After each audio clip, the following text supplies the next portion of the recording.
बहुत सुंदर होली गीत आप लोग जरूर सुने, कमेंट की बताइए कैसे लाग।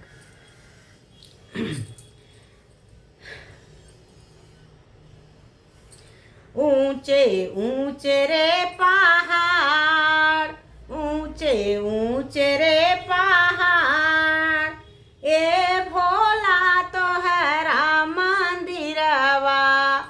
ऊंचे ऊंचे रे पहाड़, ऊंचे ऊंचे रे पहाड़, ए भोला तोहरा मंदिरवा।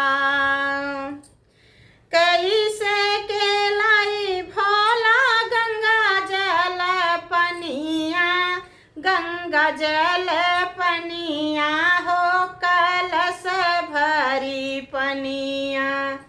कैसे के लाई भोला गंगा जल पनिया, गंगा जल पनिया कलश भरी पनिया। कैसे के लाई बेलवा के पात, कैसे के लाई हम बेलवा के पात, ए भोला तोहरा मंदिरवा।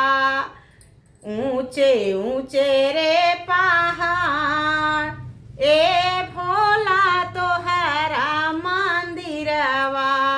ऊंचे ऊंचे रे पहाड़, ए भोला तोहरा मंदिरवा।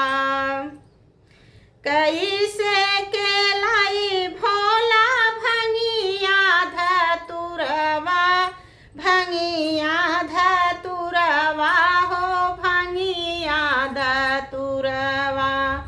कैसे के लाई भोला भंगिया धतुरवा, भंगिया धतुरवा हो भंगिया धतुरवा।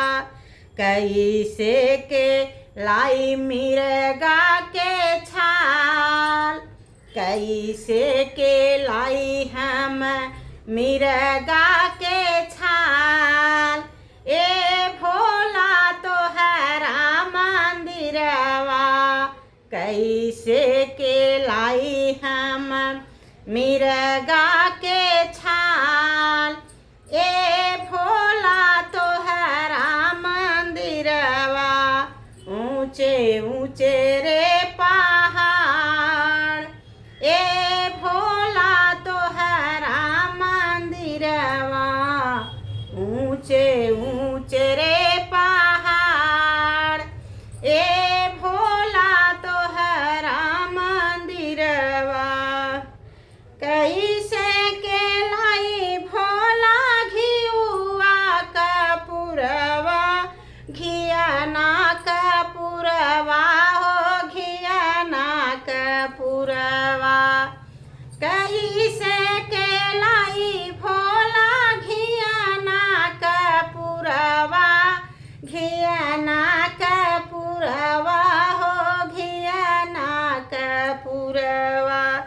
कैसे के बारब दियना तोहा, ए भोला तोहरे मंदिरवा। कैसे के बारब दियना तोहा, ए भोला तोहरे मंदिरवा।